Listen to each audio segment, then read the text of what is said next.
দেখুন আজকে তাড়াতাড়ি ভাত বসিয়ে দিয়েছি, তো বৃহস্পতিবার বলে। তো আপনাদের দাদাভাই একটা নতুন ভিডিও এক্সপ্লেন করেছে, রিকোয়েস্ট শেষ অবধি দেখতে থাকুন। আচ্ছা, এমনি সাবস্ক্রাইব করবে। নমস্কার বন্ধুরা, আমি শ্যামা। আজকের যে মুভিটি এক্সপ্লেন করতে যাচ্ছি, এই মুভিটিতে স্বর্গ থেকে পৃথিবীতে নেমে আসে এক মায়া নামে পরী, এবং সে দেবতাদের শত্রু মহাকালের প্রেমে পড়ে। তারা অতিষ্ঠ হয়ে এক সিনিকে এক ভয়ঙ্কর অভিশাপ দেয়, আর এই অভিশাপ থেকে মুক্তি পেতে গেলে 100তম ছেলেকে খুন করতে হবে। এক সিনি একের পর এক ছেলেকে খুন করতে থাকে, কিন্তু 100তম ছেলেকে খুন করতে গিয়ে সে মহা বিপদে পড়ে। রোমাঞ্চকর ও রহস্যময় ভিডিওটি আমার প্রিয় দর্শক বন্ধুদের রিকোয়েস্ট, স্কিপ না করে শেষ অবধি দেখতে থাকুন। তো চলুন বন্ধুরা, কথা না বাড়িয়ে শুরু করি। আমরা একটি সাধুকে দেখতে পাই, যে কিনা জলের তলায় গভীর ধ্যানে মগ্ন ছিল। অন্যদিকে মুভির শুরুতে যে মায়া নামে পরীটির পরিচয় দিয়েছিলাম, সে নাচ করছিল। তখনই মায়ার কাছে একজন লোক আসে। লোকটি মায়ার প্রতি আকৃষ্ট হয়ে যায়। মায়ার সাথে যখনই এন্টিমেন্ট হতে যাচ্ছিল, মায়া তার আসল রূপ দেখায় এবং লোকটিকে হত্যা করে। পর দেখা যায় সেই তপস্যা করা সাধুকে। সাধুটি তার এক সঙ্গীকে বলছে, মায়া নামে ওই পরীটি আবার একটি লোককে ফাঁসিয়ে তাকে হত্যা করেছে। মায়া আবারও একটি লোককে ফাঁসিয়ে খুন করবে, তার আগে ওকে ধরতেই হবে। সিন চলে আসে সেই সুন্দরী মায়া নামে পরীটির কাছে। একে পৃথিবীতে অভিশাপ দিয়ে রাখা হয়েছে। একটি পুরুষকে পাওয়ার জন্য সে অনেক পাপ কাজ করেছে, এই পৃথিবীতেই থেকে শাস্তি পেতে হবে। সিন চলে যায় সাধুর কাছে, যাকে কিনা সবাই মহারাজ নামে চেনে। ওই মহারাজ বলে, ওই মায়া নামে পরীটি 99টা লোককে খুন করে ফেলেছে। পরীটি শেষ খুন বাকি তাকেই করতে পারবে, যে কিনা কোনোদিন কোনো মেয়ের সংস্পর্শে আসেনি, প্রতি যার ভয় নেই এবং ব্রহ্মচারী করছে এমন পুরুষ পারবে না। ওই মহারাজ তার সঙ্গীদের নিয়ে বেরিয়ে পড়ে। পরিবর্তন হয়, আমরা একটা পরিবার দেখি। দুই মহিলা টিভি রিমোট নিয়ে ঝগড়া করছিল। আলী ভেলু আর একজনের নাম জানকী। আরো দুইজন ছেলে রয়েছে, নাম বিজয় আর একজনের নাম অজয়। এবং অজয় তাদের দুজনের ঝগড়া শুনে বলছে, করোনায় এত লোকের মরণ হলো, এই দুজনের কেন মরণ হয়নি? আলী ভেলু নামে ওই মহিলাটি বলে, ও 30 বছর হয়ে গেলে বিয়ে করে নেবে বললো, তা আবার আমরা যাকে দেখবো তাকেই, তো এখন করছে না কেন? ভেলু জানকীকে বলে, কি রে তুই চুপ করে আছিস, কিছু বললি না যে? কি বলে, আমি কি বলবো, এখনই বলতে গেলে আমার উপর ঘ্যান ঘ্যান করবে। আলী ভেলু অজয় এবং বিজয়কে বললে, তারা বলে যে এই কাজ আমাদের দ্বারাও হবে না, বরং এই কাজ দীপাকে বলো। এই পরিবারে আরো দুইজনের সঙ্গে পরিচয় পাওয়া যায়, একজনের নাম দীপা আর একজনের নাম শিল্পা। আলী ভেলু এসে এখানে শিল্পাকে বলে, তার তো 30 বছর হয়ে গেল, তো বিয়ে করবে কবে? গিয়ে বিয়ের কথাটা বল না।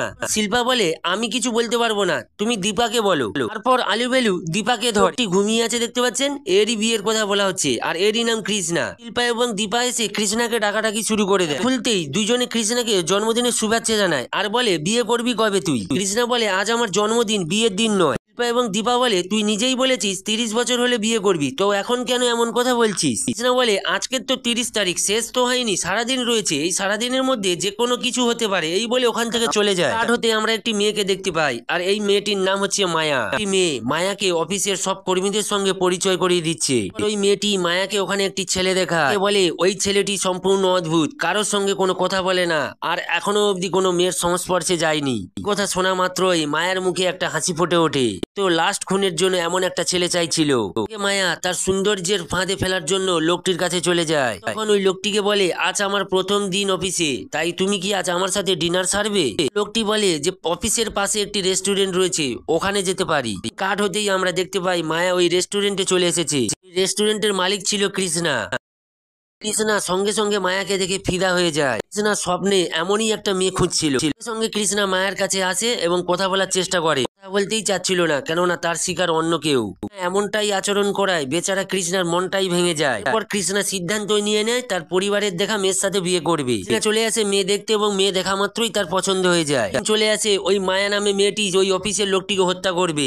মায়া জানতে পারে যে ওই লোকটি আগে মেয়েদের সঙ্গে সঙ্গম করেছে।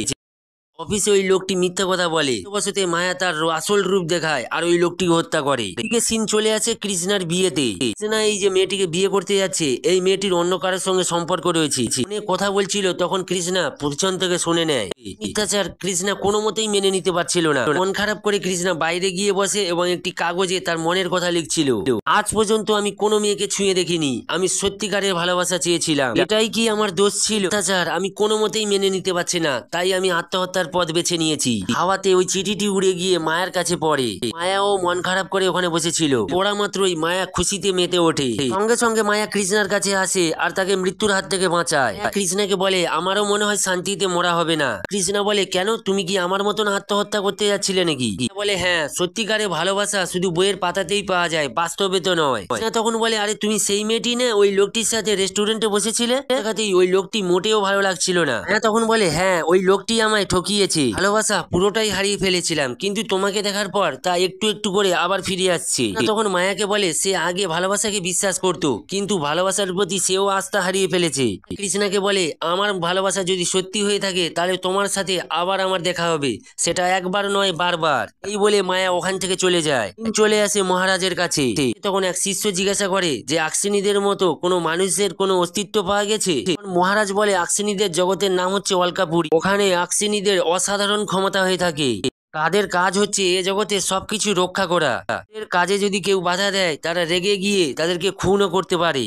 একদিন এক আকসিনী খুশি হয়ে এক তপস্যাকারীকে একটি ফুল দেয়, একমাত্র অলকাপুরীতেই পাওয়া যায়। ওই ফুলকে যে কোনো উপায়ে আমাদের খুঁজে বের করতেই হবে। এর মাধ্যমে আমরা জানতে পারবো ওই মায়া নামে আকসিনী কোথায় আছে।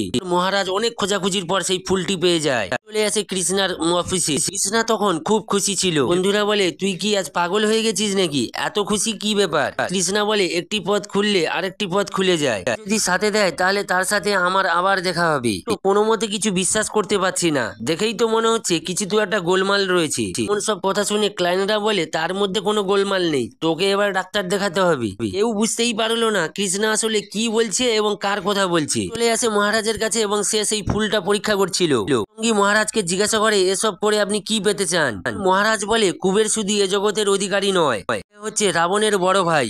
বড় ভাইয়ের হাত থেকে লঙ্কা দখল করেছিল। এর মৃত্যুর পর কুবের তার বাহন লেউলের পিঠে চেপে সে বেরিয়ে পড়ে সমস্ত জগৎকে ধ্বংস করার জন্য। শুরু হয় তাণ্ডব। নাগেদের সে ধন সম্পদ থেকে একটি মণিও নিয়ে চলে যায়। ওকে ছেড়ে কথা বলবো না। মহারাজ সে ভৈরবকে বলে যে এই ফুলের ছাই দিয়ে আঁকা পেন্টিংটা সারা শহরে ছড়িয়ে দিতে, এই আকসিনী থাকবে সেখানে এই পেন্টিংটা জ্বলে উঠবে। পর আমরা কৃষ্ণাকে দেখি তার বন্ধুদের নিয়ে একটা ক্লাবে এসেছে পার্টি করতে। এখানেই কৃষ্ণার সাথে মায়ের আবার দেখা হয়। এক দৃষ্টিতে মায়ের দিকে তাকিয়ে থাকে। কৃষ্ণার বন্ধুরা মায়াকে দেখে শকড।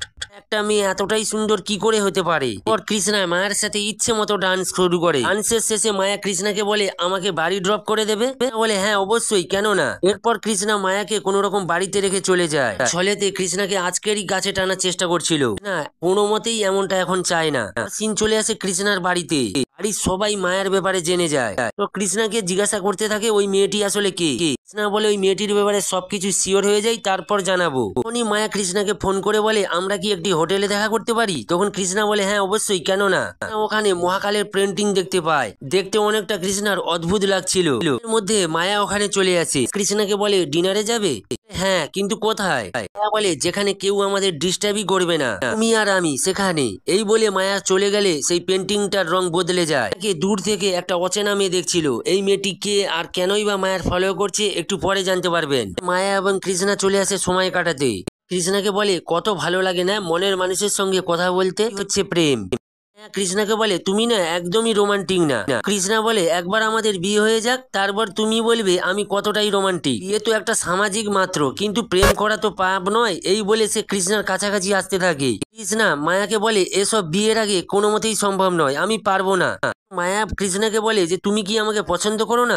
কৃষ্ণা বলে কেন না, তোমাকে আমি খুবই পছন্দ করি এবং ভালোবাসি, কিন্তু আমি বিয়ের আগে এসব কোনো মতেই করতে পারবো না। আমার মাকেই কথা দিয়েছি যে ভালোবেসেই আমি বিয়ে করব এবং বিয়ের আগে কোনো মেয়ের সাথে আমি সম্পর্কে জড়াবো না। মায়া মন খারাপ করে ওখান থেকে চলে যায়। মহারাজের কাছে সিন এলে সে বলে যে পেন্টিং এর রং বদলে গিয়েছে, অর্থাৎ মায়া ওখানে আশেপাশেই রয়েছে। পর ওই মহারাজ পেন্টিং থেকে একটি কালাই নিয়ে একটি মিশ্রণে ফেলে আর সেখান থেকে একটি নীল আলোর তৈরি হয়। আসলে ওই আলোটি মহারাজকে আকসিনীর কাছেই নিয়ে যাবে। চলে আসে মায়ার কাছে আর সে নিজে নিজেই বলছে আমি আগেই ভুল করেছি এরকম বিয়ের ফাঁদে পড়ে, আবার জেনে শুনে আমি কেনই ভুল করতে যাব। গাড়ি নিয়ে বেরিয়ে পড়েছে মহারাজ আকসিনীর খোঁজে। সঙ্গী বলে আপনি আকসিনীকে খুঁজে কি করবেন? মহারাজ বলে আমি নরক যন্ত্রণা দিয়েছে আবার মায়ের কাছে। তার হাতে একটা পুতুল থাকে, ওই পুতুলটির সাথে সব কথা শেয়ার করে। কি বিয়ের বন্ধনে আবদ্ধ হতেই হবে? যেই জগতেই থাকি না কেন, আমি বিয়ে করলে আমাকে তো স্ত্রীর দায়িত্ব পালন করতেই হবে। এটি বলে এগুলি করার দরকার নেই, কেননা বিয়ের রাতে যদি তোমার স্বামী মরে যায় তাহলে কিসের দায়িত্ব? মহারাজ চলে আসে ওই মায়ার কাছে, আর সে তার জাদু শক্তি দিয়ে মায়াকে ধরে ফেলে। তখন আমরা দেখতে পাই যে ওটা মায়া নয়, যে আড়াল থেকে ফলো করছিল এই যে সেই মেয়েটি। এই আক্সিনিটির নাম হচ্ছে জোয়ালা। এই জোয়ালাকে মায়ের কথা জিজ্ঞাসা করে, জোয়ালা জানি না বলতে সঙ্গে সঙ্গে মহারাজ তার শক্তি দিয়ে জোয়ালার শক্তিকে নষ্ট করে দেয়, আর বলে আগে খুঁজে আন, তারপর তোর শক্তি ফিরে পাবি। কৃষ্ণার কাছে এলে আমরা দেখতে পাই কৃষ্ণা মায়াকে বিয়ের জন্য বলতে যাচ্ছে, আর তখনই মায়া কৃষ্ণার কাছে চলে আসে। মায়া কৃষ্ণাকে বলে আমাকে তুমি বিয়ে করবে? শোনা মাত্র কৃষ্ণা খুব খুশি হয়ে যায়। তারপর কৃষ্ণা মায়াকে জড়িয়ে ধরে, আর তারপর সিন চলে যায় অতীতে। আমরা একজন গুরুজিকে দেখতে পাই। গুরুজির পাশে যে ছোট্ট ছেলেটি, ওই ছোট্ট ছেলেটি হচ্ছে মহারাজ। গুরুজি মায়াকে ধরে তার সাহায্যে অলকাপুরীতে যাওয়ার রাস্তা খুঁজছিল। পরে বৃদ্ধ মহারাজ ওখানকার হবে দ্বিতীয় কুবের। ছোট ছেলেটি তখন জিজ্ঞাসা করে এই মায়া কে গুরুজি? তখন জানায় যে লক্ষ লক্ষ বছর আগে মহাদেব যখন ধ্যানে ছিল, মা পার্বতী তার সঙ্গ চেয়েছিলেন। শরীর থেকে 64টি ঘামের ফোঁটা পড়ে। 64টি জন্ম নয়, ইয়াক্স এবং অ্যাক্সিনি। পার্বতীর অনুভূতি যখন আবেগ থেকে ভালোবাসায় পরিণত হয়, শেষ বিন্দু ঘাম থেকে তৈরি হয় মায়া অ্যাক্সিনি। এই হচ্ছে অ্যাক্সিনিদের মধ্যে শ্রেষ্ঠ। এবং ভালোবাসার মধ্যে সেতু হলো মায়া। এই পৃথিবীর সবকিছু রক্ষা করে আত্মা রূপে। আমি তাকে যে করেই হোক জনসম্মুখে নিয়ে আসবো। বহু বছর ধরে চলে আসা নাগ এবং অ্যাক্সিনিদের দ্বন্দ্ব আমি আজ শেষ করব। যজ্ঞ শেষ হওয়ার সাথে সাথে মায়া আমার পায়ে লুটিয়ে পড়বে, আজীবনের জন্য আমার দাসী হয়ে পড়ে রইবে। আর এখানে যদি খারাপ কিছু হয়ে যায় তাহলে তুমি আমার সামনেও আসবে না, কিছু তুমি লুকিয়ে থেকে দেখবে। ওই ছোট্ট মহারাজ লুকিয়ে পড়ে একটি পিলারের কাছে। এরপর ওই বৃদ্ধ মহারাজ মন্ত্র পড়া শুরু করে দেয়। মায়া বলতে থাকে যে এটা তোমার মন্ত্রতন্ত্র করার জায়গা না, তাই চুপচাপ বলছি এখান থেকে চলে যাও, এখানে ধ্বংস নেমে আসবে। এই মন্দিরে ঢুকলি কি করে? এই মন্দিরে তো ঢোকাই নিষেধ। বৃদ্ধ গুরুজি বলে আমাকে হুমকি দিয়ে লাভ নেই, আমি আজ এখান থেকে কোনো মতেই যাব না। তখন মায়া বলে তুমি এখানে এসে যে পাপ করেছো তার শাস্তি তোমাকে ভুগতে হবে। সামনে এসে ওই গুরুজির মাথা ঘুরিয়ে দেয় আর ওখানেই মেরে ফেলে। এই ঘটনাটি আড়াল থেকে ওই ছোট্ট মহারাজ দেখে নেয়। নিজের চোখে ওই মায়াকে দেখে ফেলে এই ছোট্ট মহারাজ। আর সেদিন থেকে মনের ভেতরে জেগে উঠে মায়াকে ধরার এক আবেগপ্লুত ইচ্ছে। চলে আসে বর্তমানে। আর কৃষ্ণা এদিকে মায়াকে নিয়ে এসেছে তার পরিবারের সাথে পরিচয় করানোর জন্য। পরিবারের সবাই কৃষ্ণাকে বলে আমাদের মেয়ে পছন্দ হয়নি। কৃষ্ণা রেগে গিয়ে বলে তোমাদের পছন্দ অপছন্দে যায় আসে না, আমার পছন্দ হয়েছে, আমি বিয়ে করতে চাই। এরপর দেখা যায় সেখানে জোয়ালা আসে মায়ার আত্মীয়র পরিচয় নিয়ে। শেষমেশ বিয়ে ঠিক হয় কৃষ্ণার সাথে। জোয়ালাকে ধন্যবাদ জানায় আর বলে তুমি সঠিক সময় এসেছিলে। তখন জোয়ালা বলে ধন্যবাদ দেওয়ার কি আছে, এই পৃথিবীতে যদি আমরা একে অপরের সাহায্যে না আসি তাহলে কি আছে? জোয়ালাকে জিজ্ঞাসা করে তোমার নাগপুরীতে যাওয়ার ইচ্ছে করে না? জোয়ালা জানায় ইচ্ছের চেয়ে বড় ব্যাপার হলো ভাগ্য, পুরুষ পাওয়া মুখের কথা নয়। মায়াকে জানিয়ে দেয় এই মহারাজ এই শহরের মধ্যেই আছে, তাই যে কোনো কাজ তুমি ভেবে চিন্তেই করবে। কৃষ্ণা তার হোটেলে আসা সেই পেন্টিংটাকে দেয়। আচ্ছা ওনার ঠিকানা দেওয়া যাবে? তাহলে আমাদের বিয়েতে ইনভাইট ওকে করতাম, এই পেন্টিংটা আমার খুবই পছন্দ হয়েছে। এরপর কৃষ্ণা ওখান থেকে ঠিকানা নিয়ে চলে আসে মহারাজের বাড়িতে। ঘরে এসেই দেখে সে অনেকগুলোই ছবি। একটা ছবি দেখতে পায় যা ছিল মায়ের সঙ্গে একেবারেই মিল। এরপর কৃষ্ণা খুবই কনফিউজ হয়ে যায়। মহারাজ ওখানে চলে আসে আর কৃষ্ণা মহারাজকে বলে আমি আপনার একজন বড় ভক্ত, এর কার্ড নিয়ে এসেছি আপনাকে নিমন্ত্রণ করতে।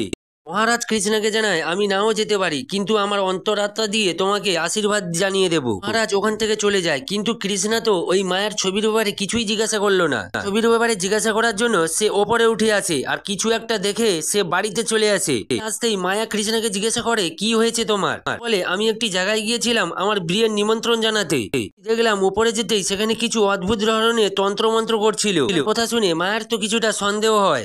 মায়া কৃষ্ণাকে জিজ্ঞাসা করে তুমি কাকে ইনভাইট করতে গিয়েছিলে? তখন কৃষ্ণা বলে ডাক নামে মহারাজ, কিন্তু আসল নাম হচ্ছে মহাকাল। কৃষ্ণা মায়াকে বলে তুমি এত চিন্তায় পড়ে গেছো কেন, তুমি কি ওকে চেনো? তখন মায়া বলে আমি ওকে চিনি না, কিন্তু ওইসব লোককে শুভ কাজে ডাকতে নেই।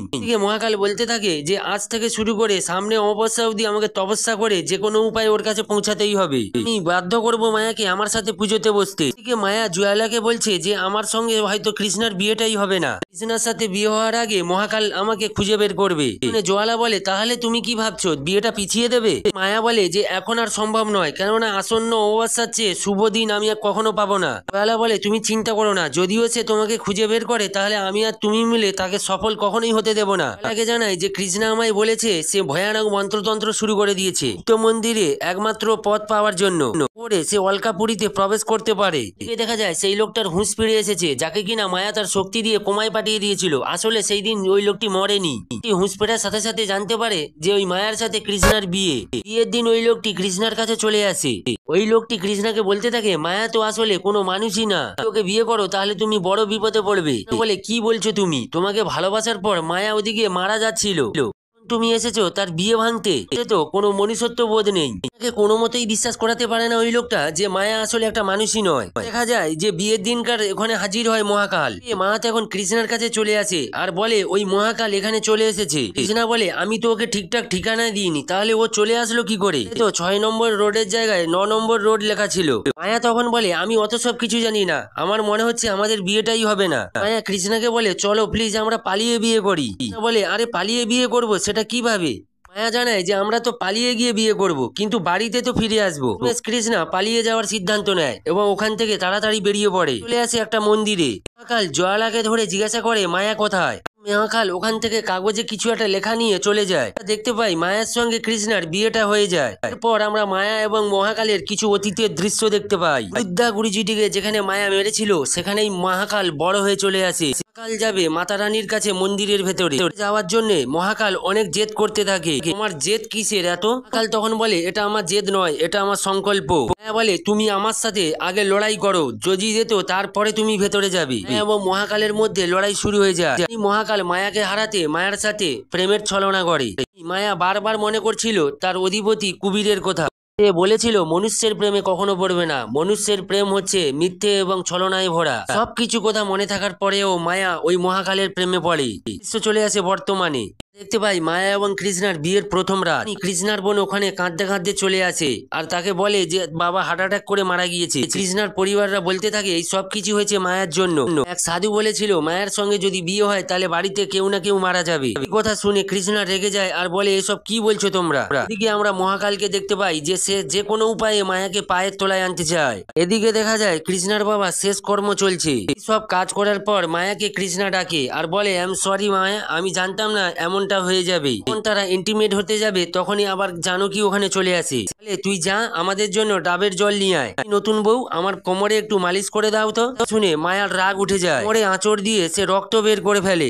মায়ের কাছে আসে আর বলে, এসব কি করেছো? মায়া বলে, আমি কি করব, আমার কিচ্ছু ভালো লাগছে না, কিছু শেষ মুহূর্তে এসে নষ্ট হয়ে যাচ্ছে। পরিস্থিতিতে আমি কৃষ্ণাকে জোরও করতে পারছি না। জোয়ালা বলে, তুমি কি তাহলে 11 দিন আরো অপেক্ষা করবে? মায়া বলে, এখন এটা সম্ভব নয়, কেননা মহাকাল যে কোনো উপায়ে আমাকে খুঁজে বের করবে, আমাকে এই কাজ করতে হবে।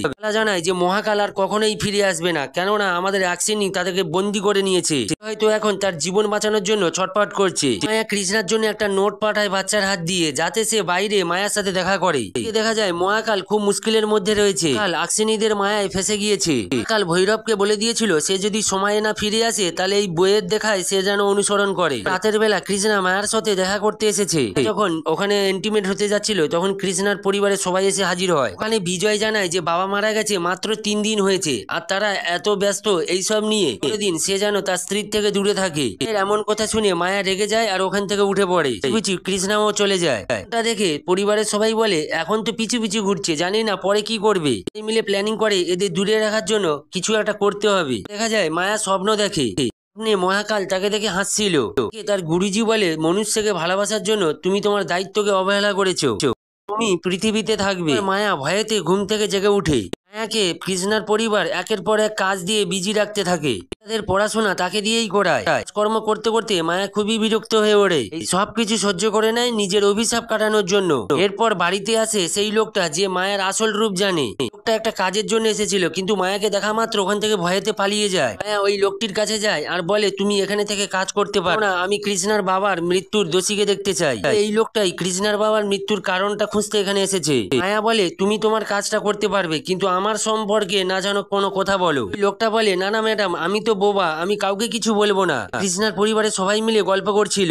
ওই লোকটা কিছু ইনফরমেশন জোগাড় করে ওখান থেকে পালিয়ে যায়। মায়া ওই ভদ্রাকাল নামে পুতুলটিকে বলে মহাকাল অন্যদিকে ওই সিংহাসনে বসার জন্য প্রস্তুতি নিচ্ছে।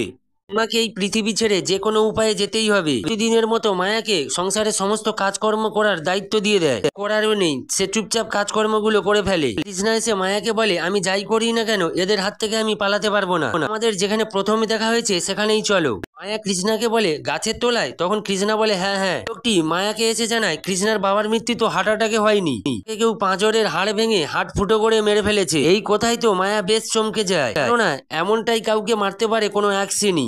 মায়া জানতে পারে যে কৃষ্ণার বাবাকে ওই জোয়ালাই মেরেছে। মায়া তার লক্ষ্যে না পৌঁছাতে পারে। হোটেলে কৃষ্ণাকে একটা লোক জানায় যে তাকে কেউ জোয়ালা নামে একটি মেয়ে ডাকছে। কৃষ্ণা চলে যায় ওই জোয়ালার সাথে দেখা করতে। দেখা যায় মায়া আছে জোয়ালার সাথে দেখা করতে। জোয়ালা জানায়, আমি জানতাম তুমি আসবে এখানে মায়া। জোয়ালাকে জানায়, তাহলে তুমি ইচ্ছে করে এইসব করেছো?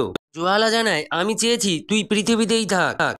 অনেক কিছু করেছি, কিন্তু আমিও এই পৃথিবীতে অভিশপ্ত হয়ে রয়ে আছি। পৃথিবীতে থেকে যাও আমার সাথে। মায়া বলে, না, কোনো মতেই নয়। এই বলে জোয়ালার সাথে মায়ার লড়াই শুরু হয়ে যায়। নিজেদের আসল রূপেই আসে। বলে, তুমি কৃষ্ণাকে ছেড়ে দাও আর আমার সাথে পৃথিবীতে থেকে যাও। তখনই ওখানে কৃষ্ণা চলে আসে আর দুইজনের আসল রূপ দেখে নেয়। দেখা মাত্রই কৃষ্ণা ভেতর থেকে ভেঙে পড়ে, আবারও একটা মারাত্মক রকমের ধোকা খায়। এটা ছিল জোয়ালার প্ল্যানিং, যাতে করে সে কৃষ্ণার সামনে মায়ার আসল রূপটা আনতে পারে। এরপর মায়া জোয়ালাকে হারিয়ে দেয় আর বলতে থাকে যে অলকাপুরী আমার দায়িত্ব আর আমি যে কোনো উপায়ে অলকাপুরীতে পৌঁছাতে চাই। মায়া ওখান থেকে চলে যায়। দৃশ্য পরিবর্তন হয় আর আমরা দেখতে পাই মহাকালের সঙ্গে মায়ার প্রেম কাহিনী। মহাকালকে মন থেকে অনেকটাই ভালোবাসে। মায়া বলতে থাকে যে তুমি আমাকে ভালোবেসে একটা সুন্দর জীবন উপহার দিয়েছো, তো ভালোবাসা ছাড়া আর কিছুই দিতে পারবো না। মহাকাল মায়াকে বলে, যদি আমি তোমার থেকে কিছু চেয়ে বসি তাহলে তুমি কি দেবে? তখন মায়া বলে, তুমি আমার জীবন চেয়ে দেখো না, আমি তাও দিতে রাজি। বলে, আমি তোমার জীবন নিয়ে কি করব? তুমি গুপ্ত মন্দিরের পথটা আমায় বলো। মায়া তখন বলে, আমার বলার চেয়ে তো আমার মরে যাওয়াটাই ভালো। তখন মায়াকে বলে, কি ব্যাপার, আমি এই ছোট্ট জিনিসটাই চাইলাম আর তুমি বলতে পারলে না? প্রতি বিশ্বাস শেষ। মায়া বলে, এই নিয়ে কথা বললে আমার সততার প্রতি কথা উঠবে, এটা কোনো মতেই পারবো না।